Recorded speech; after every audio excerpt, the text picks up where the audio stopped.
The broadcast is now starting. All attendees are in listen-only mode.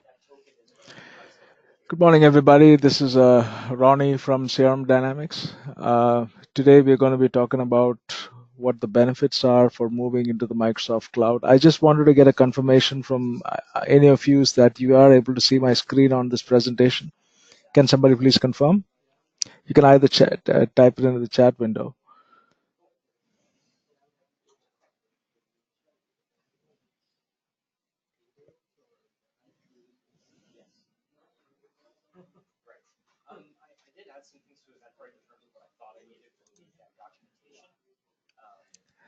Thank you, Victor, for that. Perfect. All right, so let's get started. What I want to do is just give me a moment. Okay. Well, thank you everyone for joining in this cold morning for Toronto, and let's go and find out why the clouds are so cold today. So today's session is about learning the benefits of moving CRM to the cloud. Just as an introduction, this is who I am. My name is Ronnie Uman. I am the CRM practice manager here at CRM Dynamics. What that really means is I just manage the team of consulting and business analysts here in the organization. The To begin with, what I really like to do is to present a conceptual framework here. So look at this question that I've asked. I've asked is your CRM today that may be on premise or it might be in the cloud, is it able to react to the quick and changing business needs? The answer is yes, but what if you had the opportunity to build a cloud of your own, and what would it really look like? So that's something that I want to take you through this session today is how do you envision your cloud to be like? Because no two businesses are the same, the only cloud that matters is the one that's tailored to meet your needs. It has to be flexible and nimble because your business is empowered to react at a moment's notice. Change is inevitable, as they say. So one of the things of putting a CRM into the cloud is that it gives you unparalleled productivity. It can turn massive streams of data. So the advantage of the cloud today is that a lot of data is collected at every touch point, and you can use that data to drive insights into what we call as making decisions based on the data that's already there. So it kind of encompasses a playing field. We said this is where all the data lies, and we know exactly how to measure things based on that data.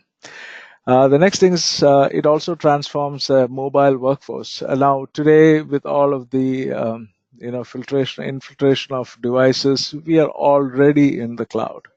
But how can we extend that into some business applications? And that's what we're going to see today. All right. So the next slide that I have is we're going to talk about the agenda. So today's agenda, we're going to find out. So cloud's been around for almost 10, 20, 15 years. The standard reasons to move to the cloud, right? That's the first thing. These are the things that we've been hearing for the past 10 years. We look at what the cloud has in terms of compliance standards.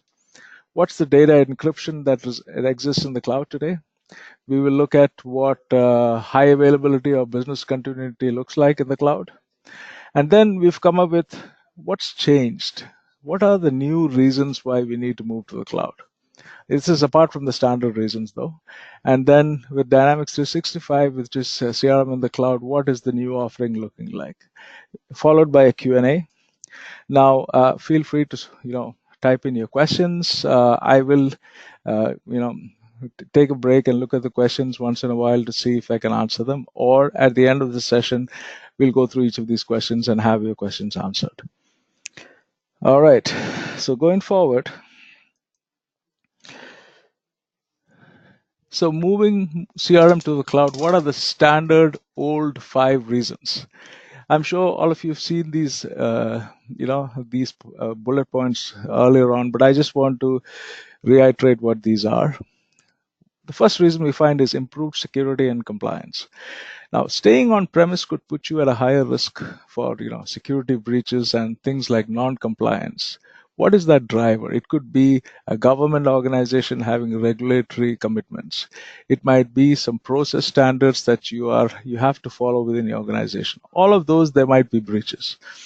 So Microsoft has, they've invested over $1 billion each year on security. Your company's data center, if you host it in your own data center, you cannot match what Microsoft has already built. So another thing, it's not just the infrastructure, right? So they also look at Microsoft does they analyze data from more than 300 billion user authentications a month. There's over 1 billion devices connected to the cloud. There's like 200 billion emails going, to and forth for spam and for malware. So Microsoft's global cyber footprint provides unique intelligence. So it has access to the trends of things like malware. These are the kind of patterns that of the emails or the threats that come in. It then creates that, security features that need to be there based on this intelligence. You get security capabilities with the cloud that you can't get on an on-premise. However hard, an IT division within an organization tries to protect itself, it has to rely on, and it keeps on changing. There are new versions of the, security models available. There are new products in the market that might help you, and these products are all the creation of these products are driven by new threats. So rather than go in and doing in a procurement process of getting these new products in, when you go into the cloud with Microsoft, they've already invested this because they know it at least a day earlier, or if not, in an intelligent way of, building that security model for you. So the another thing is with the compliance, like Microsoft's cloud platform compliance. There's a lot of industry standards that it has within. So we have another slide for that. There's an estimated 92% of the IT decision makers, they've started to change preferences on where the data needs to be stored. They are confident today with all of this compliance that the cloud is much more safe with their data than what it was a few years ago. The next reason we see is the cloud helps you reduce costs. So it is a cost-effective solution. Now, what does that really mean? You could provide on-premises, you're primarily going to eliminate all of your hardware costs. You reduce the admin cost. You don't need to have that much reliance on third-party products anymore. So some numbers. One is it's clearly proven that there is a reduced TCO by 10.25%. That means there's a 40% administration savings while moving to the cloud. Like you don't need to do patching. You don't need to do software upgrades. You don't need to have a backup strategy in place, or kind of how do we restore things. How do we provision something into, like, go back 10, 15 years, you procure a new product, you think about writing a script on your Active Directory, provision these applications into every user sitting in different geographies. That is a huge project, the planning, the budgeting, and the actual execution. Today, that deployment cost, it has actually, statistics have proven that they've come down by almost 30 to 50% for most companies. So that's where this is all heading, in terms of the cost provisioning thing. The third reason is because is called the simplifying the IT management. It reduces, or rather, it removes the headaches of managing hardware and other time-intensive tasks without losing control. You're able to redeploy. If something goes wrong, the cloud provides you the provision to redeploy things. There is a well, how do I put it? The processes that have been built in, or the tools that are available in the cloud today, are based on those best practices. You don't need you can eliminate major on-premise upgrades. IT, it's always a hardware. When new versions of software come out, you take advantage of Microsoft's ability to support that in a hybrid cloud or in an on-premise. So everything's available. So life for an IT person becomes much easier when things are in the cloud. The third reason is to nurture productive teams. Now, that's an interesting one. So here's the thing. So 10 years ago, when people needed to get access into organizational data or something that's highly secure, we had things like VPN. We had tunnels being built in where there's an authentication mechanism that comes in. We have to ensure that there are PKIs and there are security certificates in there so that the data is not. So all this is already built in the cloud. So right now, when we have content or documents, so they can access all of these documents. It might be related to CRM, it might be some proposals, it might be some invoices that are sitting within CRM. All of this is stored in an encrypted way, and this is accessible based on the security model that we define within the cloud. So any content intelligence, you can access it from anywhere, from any device, right? The new layer that's been added on is the artificial intelligence. So the Microsoft Cloud now has things like machine learning, which helps you transform your business. It combines human ingenuity with intelligent technology. It understands the way, or the system now understands the way in which a company operates. It's building its own intelligence, and there's a lot of investment in the major cloud providers today in terms of artificial intelligence. And the last piece is the elastic cloud. So what is elasticity in a cloud environment? Let's say, let me give you an example here. Let's say you want to do a large amount of data import into CRM today. So all of a sudden, if your hardware and your resources are not able to stretch. So in the good old days, the IT used to say, okay, let's put in some additional storage, put in some RAID controllers, add some additional RAM, write the scripts to have those SQL indexes, doing those inserts and triggers properly. So this is a whole project. So can this be done? Oh, I need to have all of this data in by 5 o'clock today. So the elasticity in a cloud actually defines that you can stretch the capabilities of the cloud for a particular period of time, maybe for 24 hours, extend the resources, make it a powerful beast, and then once that data import is done, you go back to what the original state was. So that's elasticity. So remember, the cloud is always a subscription. It's based on what you use, not that what you've committed for. So if I say I need 64 gigs of RAM for this data import for a period of 24 hours, that's all what you're being billed for. That's the elasticity piece. All right. So those are the standard reasons why organizations move to the cloud. Let me just have a look at if there are any questions. All right. Okay, so that's fine. So that looks good. Going forward.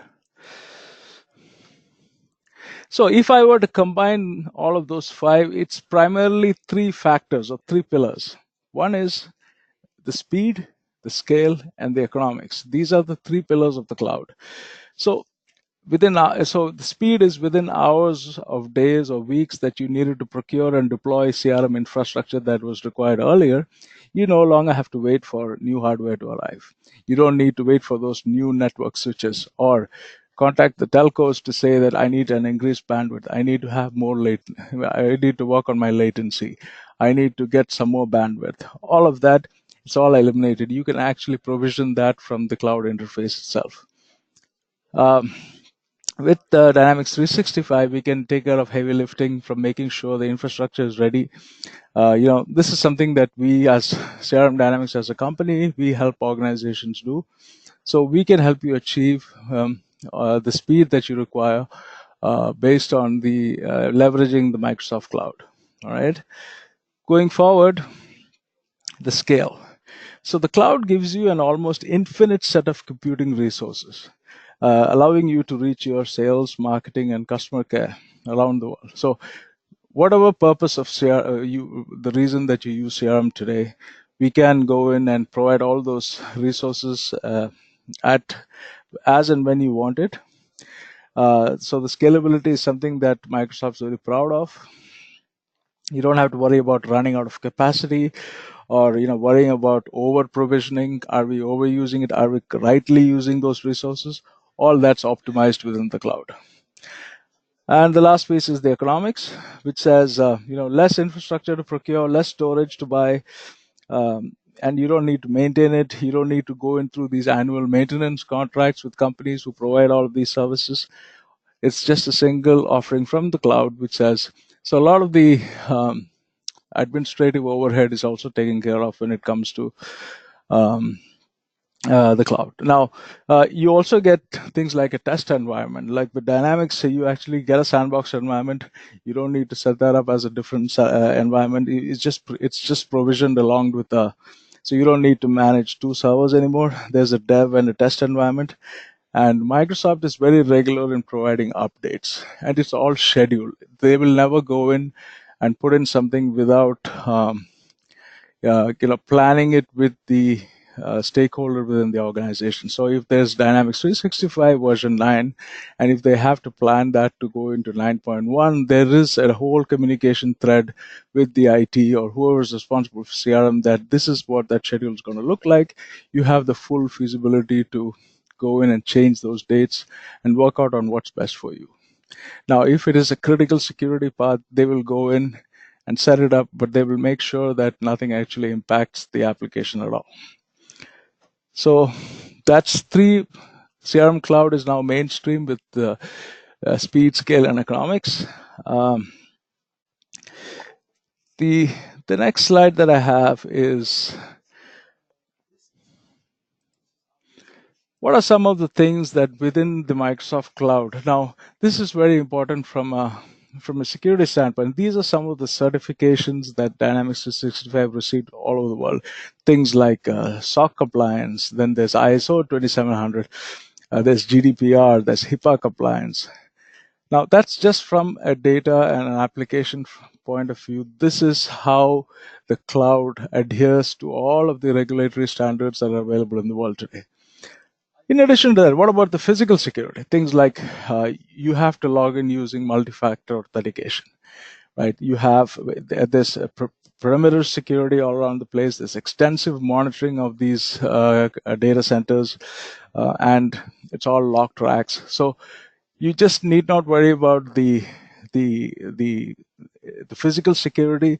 The rest, in terms of data, in terms of content, everything is secure there with all of these certifications in place, right?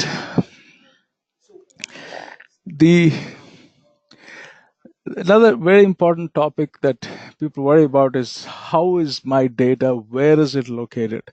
So if you move into the Microsoft Cloud here in Canada, they're located out of two data centers here.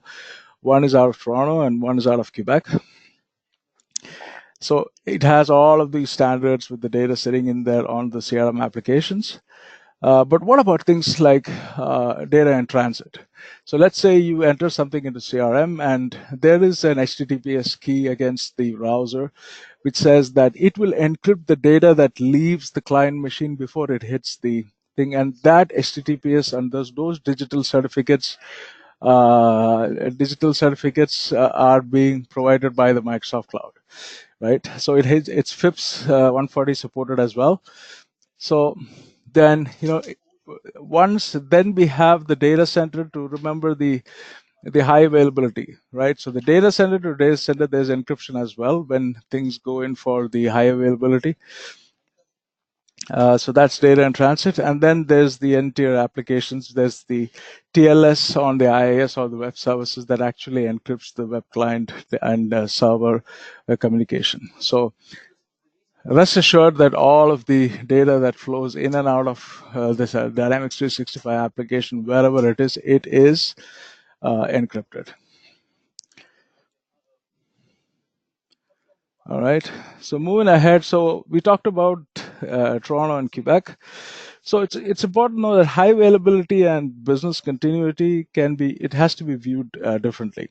With high availability, we have designed our servers infrastructure in a manner where there's a disk failure or multiple complicated server failures do not impact the service that's being delivered.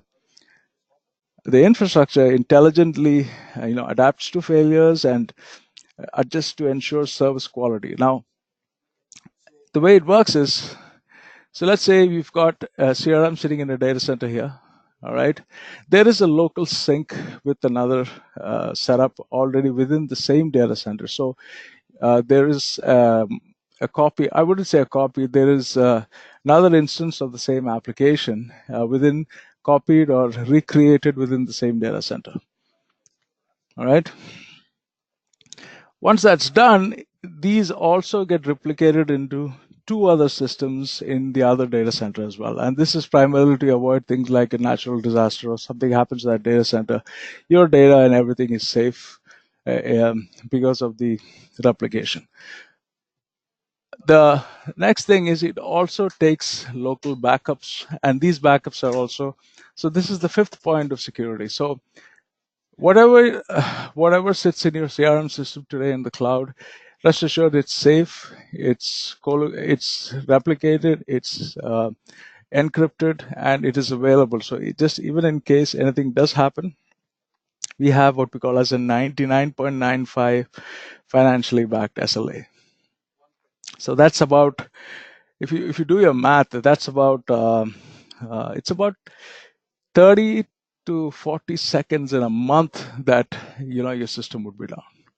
So we, and just in case we are able to recreate that system as and when it goes down. So that's not a problem at all. All right. So it's written. So just to reiterate that, so each instance of the Dynamics 365 is written locally twice within the primary data center, and also it's asynchronous to the secondary data center on the same continent. That's basically, this is Toronto and Quebec. And then there's a total of 4 copies that are created in the event of a failover that is required. Okay. So this is from a CRM system perspective. What about from a responsiveness? So to ensure that Dynamics 365 is responsive, we have made a lot of significant investments on the global fiber network, including regional optimizations. So Microsoft owns dark fibers in many places, and the replication goes over our own private network to ensure the highest level of performance. So from that perspective, both from a data, from an infrastructure, and from a networking side, the data centers are able to cope up with all of that demand that you have from an application perspective. All right, so I'm just going to see if there's any questions. Looks good. All right. Right. So we looked at what are the standard reasons why somebody should move to the cloud. Now let's look at some of the new reasons with the product innovations that are happening within Dynamics 365 today. There's 6 new reasons. One is integrates with more products. Now, for those of you who worked on the Dynamics or CRM projects, the key differentiator with Dynamics is this extendability, which says I can connect my Dynamics 365 instance to virtually any other application. And there are different mechanisms to do it. There are different tools that are available to do it. So you can leverage your data across a full array of Dynamics 365 products. And also, it already has built-in integrations to the rest of the Microsoft product suite. So let's say you have the Dynamics 365 suite of applications, which is sales, customer service, marketing, and then you want to talk to some productivity apps like Office 365. You want to integrate to Teams. You want to integrate to SharePoint. Microsoft has purchased LinkedIn. All of these integrations are already built into the cloud because they already reside within the cloud. We don't need to go in and build all of these again. Then it also, like I'm sure you're aware of Microsoft working with Adobe now with the new capabilities in marketing. Again, the Adobe Cloud and the Microsoft Cloud today have created that relationship where you can integrate there as well. So there's a lot of investment that goes in from Microsoft side to get the integrations up and running. So you are able to integrate more products. There are so many web services available. There are third-party integration tools available for data.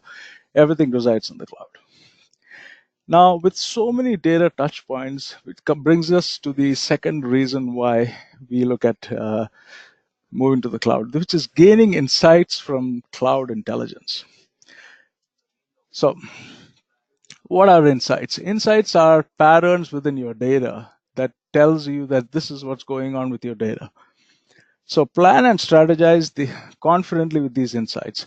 So there are tools like Power BI, which is nothing but you have predictive analytics. So you have artificial intelligence to analyze your business data, allowing you to make the most informed decisions based on your business. Let's take an example. So let's say you want to increase your sales efficiency by some scoring leads. How much time should my salesperson spend on a lead that has a very poor score versus a very high score? But that scoring engine is primarily based on analytics. So let's take a classic example. I have a lead that comes into my CRM, and I say, my salesperson has spoken to this person twice. They've exchanged 18 emails. They have noted their interest in purchasing some of your products. If I combine all of this data together and give a score of 8 out of 10, there's every reason why that scoring would drive a salesperson to spend more time with that lead versus somebody who's just a prospect who came in and gave us a business card at an event. That intelligence, it's already inbuilt into CRM today with the new capabilities. So but the data points where these are measured or configured today is only possible because it's also looking at your emails, which are an Outlook. It's looking at your communications. It's looking at the things that the salesperson has entered into CRM. So data from multiple points brought in together to give you a score for that lead. And the decision for the business is, hey, this is the lead that you need to spend more time on. So that's primarily what insights are. The next reason is connecting your data with a common data service for apps. So over the years, data integration was where value was. There was a time where you would start with the sales process and finish off with an invoicing process, but the invoicing number needed to come from your ERP. But the contact information was sitting in a marketing engine, or we had to go in and get the products from another ERP. So there were like 4 different sources of data sitting there for this salesperson who's using CRM to make an informed decision. So 2 years ago, Microsoft came up with this concept of the common data service, which is nothing but I wouldn't say it's a warehouse. I would say that it's unstructured data, which we can input in without having any sort of a table structure. So I can go in and take that invoice number from ERP and put it into the CDS, which is a common data service, just a data model. I can take the contact information from the marketing engine, put it in there. Now, all of a sudden, this becomes that central repository of data for CRM to go in and say, hey, this is where I can find the information that I need, rather than building custom connectors and XML services or web services to go in and at real time pull data. So with this data residing in that repository today, and that's an Azure SQL database. So we are able to use that data from different sources, put it into one repository, and pull it as and when it's required. So that's the CDS piece.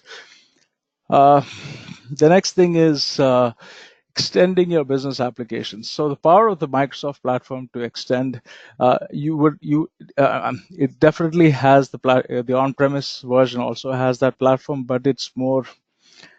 They've enhanced it so much in the cloud, so you can customize your business applications. Build apps. They've built something called as the Power Platform, where you can build everything has become an app based. today's digital world is moving everything to an app-based model. So rather than having CRM, which included sales, customer service, marketing, everything together, build a security model, remove the menu items that you don't need. You just build a sales app, and then that sales app has predefined menu items. It has all of the data that's relevant to the user. So going in that app-based platform or path, it now makes it easier for provisioning. I have a salesperson who joins my team, give him access to, or him or her, that access to that app with all the security that's defined. Now, with the CDS also being a data source, my new app can also pull in data from the CDS as well. So all of a sudden, data from external applications are also available to be pulled into a single app. And that's how Microsoft has invested or envisioned going forward the whole Dynamics 365 model to become more rich with data. Right. The next thing is simplifying the trading and the onboarding. So one of the new features of Dynamics today is what they call as guided learning. So you are able to create a help menu which is contextual. So let's say I open CRM and I open a lead. The salesperson, if he doesn't know what the fields are, the guided learning, if he or she clicks on help within CRM, it understands which part of the application they are in, which menu they're looking at, which form are they looking at, and contextually give you that content that will be act as a help guide for that user. It might be, and this is something that's completely customizable. When we deploy the CRM application, we would be writing these relevant to your business using your business terms, something that your user will understand. It's not only out of the box standard Microsoft content, it's your content relevant to your business. So that's the guided learning. So what that means, if you look at it from a business perspective, the adoption of the CRM is much quicker because there and then, if you go into the help, they understand what needs to be done. There's a huge reduction on training costs. Okay, so they can provide feedback on the content and say this portion is not so. You can go back in and change the content, add content, remove content, and makes it very effective for that user based on the context that they're in. All right. And the last piece is the all of the access. So in the on-premise days, it was primarily only sales and customer service. Let's say we had very brilliant people within the organization who build custom apps, or custom development was done to build some enhanced feature and capability within the CRM because of the old XRM platform. If you write code on the XRM platform, now there's a way we need to provision it, make it available. We have to test it. We have to build a security model around it, provision that to the business. It's great. Today, we build an app. We are able to provision it within minutes because of the so all of the new features. So let's say Microsoft now releases a new module. In the good old days, we needed to plan for an upgrade system downtown because the platform needs to be upgraded. System goes down on Friday night, IT works on it, it's provisioned, and then they do a little bit of testing on Monday morning and they say 10 o'clock, great, the system's up and running and live, you could use it. Today, it's much more easier. If it's a new module that needs to be added, there need not be a system downtime. However, there are situations where a system downtime is required. I'm not saying it's not required at all, but it's much more easier than the good old days. All right. So that is primarily some of the new capabilities of the CRM cloud. All right. So what does that cloud offering today look like? Over the years, from CRM on-premise, which still has sales and customer service today, these are the modules that are available within Dynamics today. So I'm sure all of you understand the sales side. That's leads, opportunities, accounts, contacts. So even before that, they have built a much more robust marketing engine. So Dynamics 365 marketing is available today. So you can do things like nurture campaigns, email campaigns. There's email templates. There's a lot of analytics around how your campaigns are doing.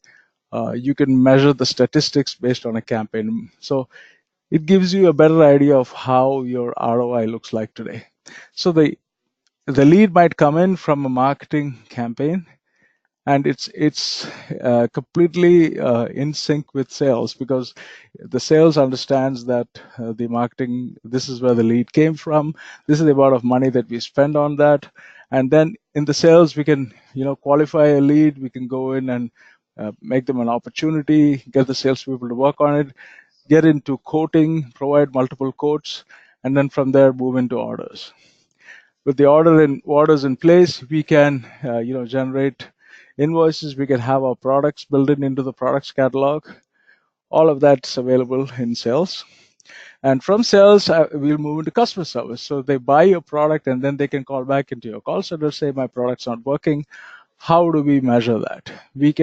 Everything is linked to that particular product that this person has bought. They can have service level agreements. They can have cases that are built in with severities. You can have service standards. You can have knowledge base articles within the customer service module. You can have call scripts. We can have CTI integration, where you can integrate with your telephony systems. Remember, it doesn't. The CTI might be with something like Cisco or with Avaya. This might not even reside in the Microsoft Cloud today, but we have those interfaces that are available to connect to most of these industry available applications today. So from the customer service, you can move into what we call as a project service. So let's say you are a services based or a professional services organization. You sell them a bunch of services, and then you've put in an agreement for the next 2 years to deliver this services to them, and you put in a project plan in place. So what this really is nothing but your good old MS projects being built into CRM. So you can have a project plan in place, you can have a work breakdown structure, you can measure your critical path, you can do your project costing, project resourcing, all of the time and expense management, all of that's available within the project services. So you can basically run a whole project within CRM today. From there, we always need what we call as the billing or the finance side.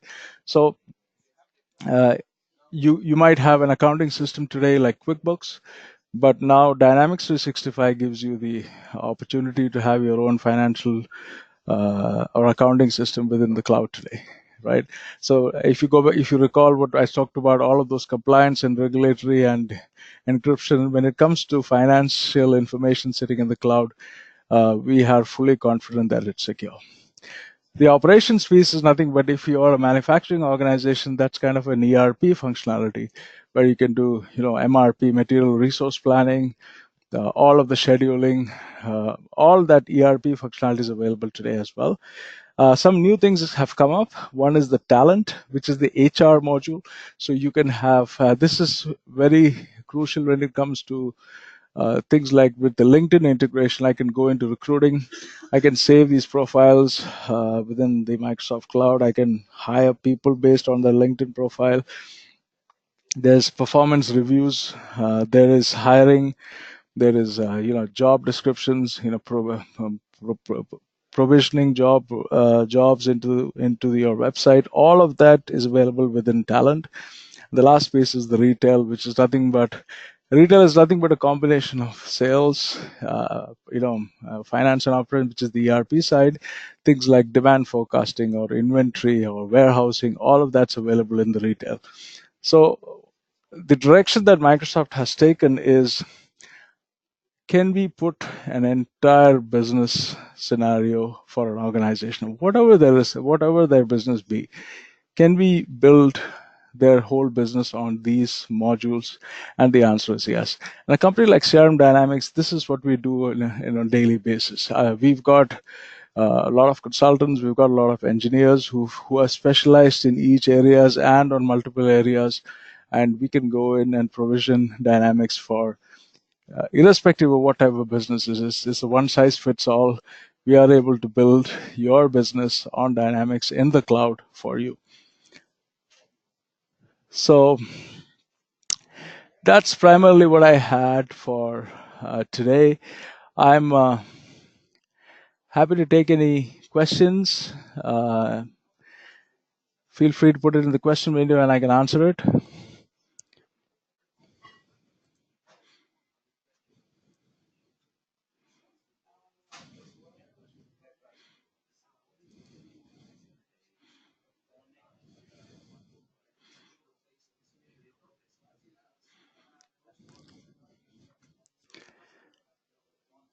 Feedback, thoughts. In case any of you wish to know more about what we can do for you in the cloud, here's my email ID. So feel free to reach out to me. We can definitely have a chat, and take we can explain, or we can help you move your business from what it is today to something much more higher up. We can do a lot of automation. We can make it more secure. Whatever that kind of service is, CRM Dynamics has been doing it for like over 15 years now. We've done more than 700 projects, so in various industries. So we are happy to help. That's my contact details, and feel free to reach out to me. Looks like there are no questions. So what I'll do is, I know that we will be sending out a copy of these slides to all of you today, and let me know how I can help. If there are no more questions, I think I will give you 15 minutes back of your time. Thank you all so much for attending this webinar. Looking forward to hearing from all of you soon. Thank you.